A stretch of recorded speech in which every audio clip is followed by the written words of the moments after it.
آج ہم پڑھیں گے ولی دکنی کی شاعری کا نشاتیہ پہلو۔ نشاط کسے کہتے ہیں؟ پہلے میں آپ کو بتا دوں۔ نشاط کہتے ہیں خوشی کو، ایک مثبت پہلو، ایک مسرت کا پہلو کہ اس میں ایک اطمینان، ایک سکون کا پہلو۔ یہ ولی کی شاعری کا ایک خاص پہلو ہے ولی دکنی کی شاعری میں۔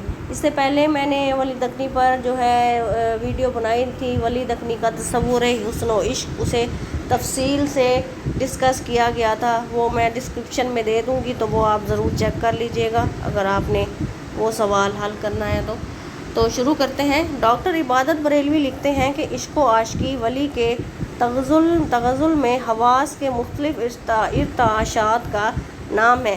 ڈاکٹر عبادت بریلوی لکھتے ہیں کہ عشق و عاشقی دیکھا جائے تو ولی کے غزل کہنے میں اور حواس میں مختلف ارتعاش مختلف حرکتیں پیدا کرنے کا نام ہے۔ یہ در حقیقت وہ جذباتی عمل ہے جس کی نوعیت انسانی ہے۔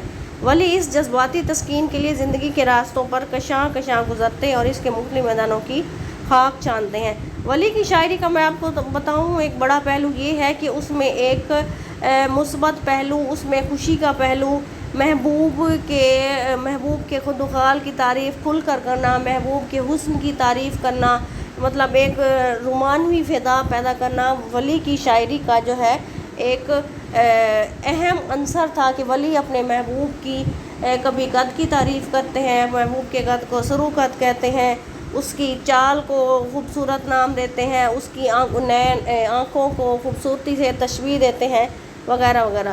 اس طرح مسرت و انبساط کے حصول کا سامان فراہم ہوتا ہے اور ولی کے نزدیک یہی زندگی ہے، ایک خوشی حاصل ہوتی ہے۔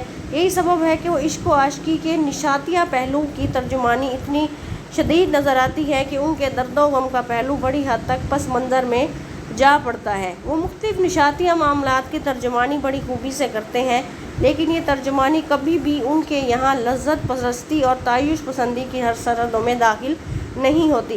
وہ کہتے ہیں کہ اگر کوئی نشاتیہ معاملات کر رہے ہیں، خوشی کا پہلو ڈھونڈ رہے ہیں اپنی شاعری میں، یا محبوب کے حسن کی تعریف کر رہے ہیں، تو اس کا مقصد صرف مخالف جنس سے یا اپنے محبوب سے مقصد لذت پرستی بالکل نہیں ہے، کہ برخلاف اس کے ایک تندرست انسان کی مسرت و انبساط تک محدود رہتی ہے۔ اسی کا یہ نتیجہ ہے کہ وہ نشاتیہ معاملات کی ترجمانی میں کہیں بھی معاملہ بندی کی طرف رجوع نہیں کرتے۔ چھیڑ چھاڑ اور لاگ ڈانٹ کا پہلو بھی ان کے یہاں نمایاں نہیں ہوتا۔ جیسے ہم آتش کی شاعری میں دیکھتے ہیں کہ وہ کھل کر جذبات کا اظہار کرتے تھے، لیکن ولی اپنے شاعری میں محبوب کے حسن کی تعریف کھل کر بیان کرتے ہیں، لیکن اس کا مقصد لذت پسندی نہیں تھا، لیکن وہ محبوب کی تعریف بہت کھل کر بیان کرتے تھے اور ایک مثبت طریقے سے بیان کرتے تھے۔ کھل کھیلنے کی فضا ان کے یہاں نظر نہیں آتی، بالکل کھلا ماحول ان کے شاعری میں نہیں ہے۔ وہ تو ایک معصوم اور متوازن انسان کی ان مسرتوں کو پیش کرتے ہیں جو جذباتی اور جمالیاتی تسکین کے نتیجے میں ظہور پذیر ہوں۔ جمالیات پسند تھے، حسن پرست تھے ولی دکنی، جمالیات، محبوب کے جمال کا کی تعریف کرتے تھے کہ جمالیاتی تسکین کے نتیجے میں ظہور پذیر ہو کر مختلف صورتیں اختیار کرتی ہیں۔ ولی کے یہ شعر اسی صورتحال کے عکاس اور ترجمان ہے۔ کیا کہتے ہیں؟ ہر تار میں زلف کے تیری سیر جا کروں، باد صبا کا ساتھ لیا ہوں چمن میں جا۔ ٹھیک ہے۔ دیکھ کر تجھ نگاہ کی شوخی، ہوش عاشقی دم غزال ہوا۔ کہتے ہیں دیکھ کر تجھے نگاہ کی شوخی، تجھے دیکھ کر نگاہ کی جو شوخی ہوئی، ہوش عاشق کا دم غزال ہوا، کہ عاشق کا ہوش اڑ گیا اور اس کا غزل کہنے پر وہ آ گیا تیرے حسن کو دیکھ کر۔ آپ ان میں سے ضرور شعر ایڈ کیجئے گا۔ اگلا شعر دیکھتے ہیں۔ جب سوں وہ نازنی کی میں دیکھا ہوں چھب، عجب دل میں میرے خیال ہے تب سوں عجب عجب۔ یہ سوں ہوں، یہ الفاظ ہیں، یہ بہت پرانی اردو کے ہیں، تو یہ اس وقت کے الفاظ ہیں۔ جب سوں وہ گل بدن ہے میرے پاس، جب سے، آج کل کے دور میں تو ہم کہیں گے جب سے وہ گل بدن ہے میرے پاس، گلشن دم تمام ہے خوش باش، دل لجاتے ہیں اے ولی میرا، سرو قد جب خرام کرتے ہیں۔ سرو قد دیکھیں یہاں پر ولی دکنی اپنے محبوب کے قد کی تعریف کر رہے ہیں. وہ کہتے ہیں دل لجاتے ہیں, دل بہلاتے ہیں, اے ولی میرا سرو قد, مطلب لمبے قد والے. سرو جو درخت کا نام ہے, سرو قد جب خرام کرتے ہیں. ٹھیک ہے. اچھا, یہ شعر ہے, ان میں سے جو آپ کو آسان لگے آپ وہ ضرور لکھیں. ان اشعار میں زندگی کے نشاطیہ پہلو کا احساس ہے. ان میں مسرت و انبساط کی ایک لہر سی دوڑی ہوتی ہے. ان میں حواس کی شاعری ہے. ولی نے اپنے تغزل میں جہاں بھی عاشق کے کردار کو نمایاں کیا ہے وہاں اس کی وضاحت ضرور کی ہے کہ وہ شراب شوق سے سرشار ہے. وہ کہتے ہیں کہ عاشق کے کردار کو نمایاں کیا ہے وہاں اس کی وضاحت ضرور کی ہے کہ وہ شراب شوق سے سرشار ہے. اس میں بڑی زندگی اور جلانی ہے. وہ محبوب کا نظارہ بڑے ذوق و شوق سے کرتے ہیں. ٹھیک ہے. اور اس کا رد عمل یہ ہوتا ہے کہ اس پر ایک سرخوشی کی کیفیت طاری ہو جاتی ہے. یہاں پر کہنے کا مقصد یہ ہے کہ ولی دکنی اپنی زندگی میں ایک جولانی اور محبوب کے حسن کا نظارہ کرتے ہیں اور بڑے شوق سے کرتے ہیں. اور انگلش میں لفظ میں استعمال کروں تو وہ اس کو انجوائے کرتے ہیں. ان پر خوشی کسی کیفیت طاری ہو جاتی ہے اور اس کا دل سر بسر ایک دریائے سماب کی صورت اختیار کر لیتا ہے. وہ شوق کا ساغر ہاتھ میں لے کر بزم دل میں پہنچتا ہے. اس کی باقی اور پر دل کی تصدیق کرتا ہے. لیکن اس کی یہ خواہش ہوتی ہے کہ وہ محبوب کو بھی اس پر پیار ہے. مطلب ولی دکنی مطلب ولی چاہتے ہیں کہ ان کے محبوب کو بھی ان پر پیار ہے اور وہ اس پر فدا ہو اور جان نثار کرنے کے لیے تیار ہو جائے. یہ کیفیت عاشق میں اس وقت پیدا ہو سکتی ہے جب اس کو اپنی اہمیت کا احساس ہو اور جب وہ یہ خیال نہ قائم کرے کہ وہ محبوب کے مقابلے میں کم حیثیت.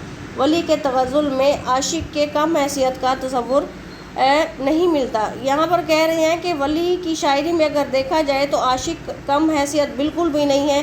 وہ تو عاشق کو ایک جاندار, باعمل اور زندگی سے بھرپور شخصیت بنا کر پیش کرتے ہیں کہ عاشق اگر عاشقی کرتا ہے تو یہ بھی وہی ایک کام ہے. یہی وجہ ہے کہ ان کی غزل میں عاشق کبھی چلا نہیں بیٹھتا. وہ زندگی سے بیزار نظر نہیں آتا. وہ محبوب کے حسن کو دیکھتا ہے تو اسے مسرت و خوشی حاصل ہوتی ہے. ایک نشاطیہ پہلو اس کی زندگی میں آ جاتا ہے. وہ تو زندگی کو بسر کرنا اور برتنا جانتا ہے. ٹھیک ہو گیا. اور اس کی رنگینیوں میں جو ہے وہ کھو جاتا ہے. ولی کے تغزل میں عاشق کے مطلب یہ دیکھیں ہم یہاں پر ہیں اس کی رنگینیوں میں جو ہے رنائیوں سے رس نچوڑتا ہے. اس کی مسرتوں سے سینہ بھر لیتا ہے اور اس کے مزاج میں بنیادی حیثیت رکھتا ہے. ولی کی غزل اس عاشق مزاج کے افتادب اور ذہنی رجحان کی بہت اچھی مثالیں پیش کرتی ہے کہ ان کا تغزل اس صورتحال کے نتیجے میں پیدا ہونے والے مخصوص رنگ و آہنگ سے پہچانا جاتا ہے. اس کا یہ مطلب نہیں ہے کہ ولی کا تغزل عشق کی داخلی واردات و کیفیات سے خالی ہے. وہ کہتے ہیں کہ اگر ولی اپنی شاعری میں نشاطیہ پہلو بیان کرتے ہیں تو اس کا مطلب یہ نہیں ہے کہ ولی کی شاعری میں کیفیات سے ولی کی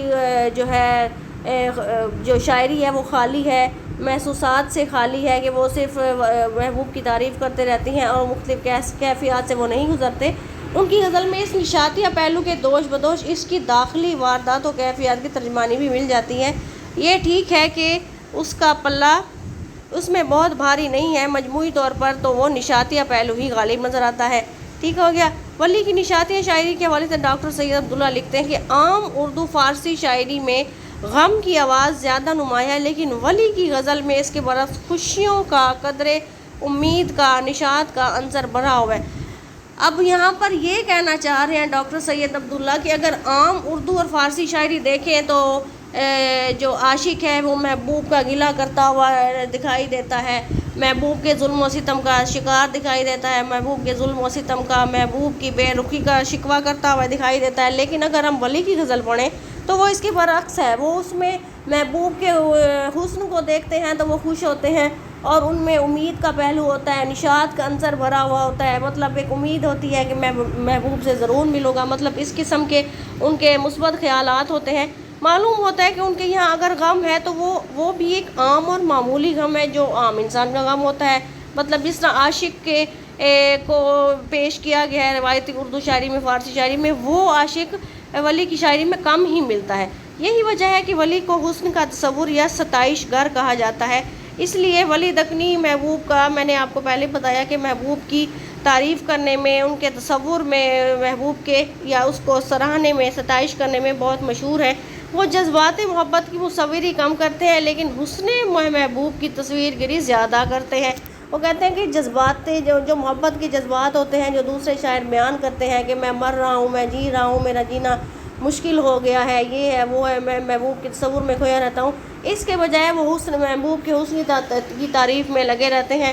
وہ حسن کے مصور ہیں، یعنی ان کی شاعری میں حسن کی باتیں ہیں، محبوب کا سراپا ہے، مطلب سر سے لے کر محبوب کے پاؤں تک اس کی تعریف کرنا، اور رخ و رخسار کی گفتگو زیادہ نمایاں ہے۔ محبوب کے رخسار کی تعریف کرنا، چہرے کی تعریف کرنا۔ یہاں پہ ہم دیکھتے ہیں مثال کے طور پر شعر، تیرا لب دیکھ ہواں یاد آوے، مطلب ہونٹ، تیرا مکھ دیکھ کنان یاد آوے، مکھ مطلب چہرہ، تیرے مکھ کے چمن کو دیکھنے کو یہ آوے جاوے، یہ مطلب یہ جو ہے نا یہ قدیم اردو کے الفاظ ہیں، چونکہ ولی دکنی قدیم شعراء میں سے تھے۔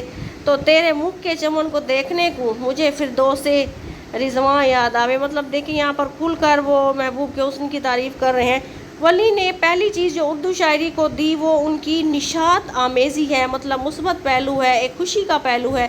ولی کی یہاں معمولی سا جو ہے غم ضرور مل جاتا ہے، لیکن مایوسی اور نامرادی نہیں ملتی۔ وہ کہتے ہیں اگر ولی کی شاعری میں ہم غم ڈھونڈنے کی کوشش بھی کریں کہ بھئی اس میں اگر وہ محبوب کی جو ہے بے رخی کا تذکرہ کریں گے، یا زمانے کی مشکلات کا، زمانے کے تانوں کا یا زمانے کے برے سلوک کا اگر وہ ذکر کریں گے بھی صحیح، تو وہ معمولی سا غم ہوگا، مطلب اسے لے کر نہیں بیٹھ جائیں گے دوسرے شعراء کی طرح کہ بھئی میں مارا پچھاڑا گیا ہوں، محبوب کے ظلم کا شکار ہوں، یا محبوب میرا بے رخی دکھاتا ہے، یہ وہ جیسے شاعری میں ہوتا ہے، تو ان میں ایک معمولی سا غم ہوتا ہے۔ ولی دکنی کی شاعری میں ایسا نہیں ہوتا، کوئی مایوسی اور نامرادی نہیں ملتی۔ امید کرتی ہوں آپ کو آج کا لیکچر سمجھ آیا ہوگا، اور اپنے دوستوں سے لائک کریں اور شیئر کریں، اور چینل کو سبسکرائب کریں تاکہ اگلا لیکچر آپ کے پاس ٹائم سے پہنچ جائے۔ جزاک اللہ۔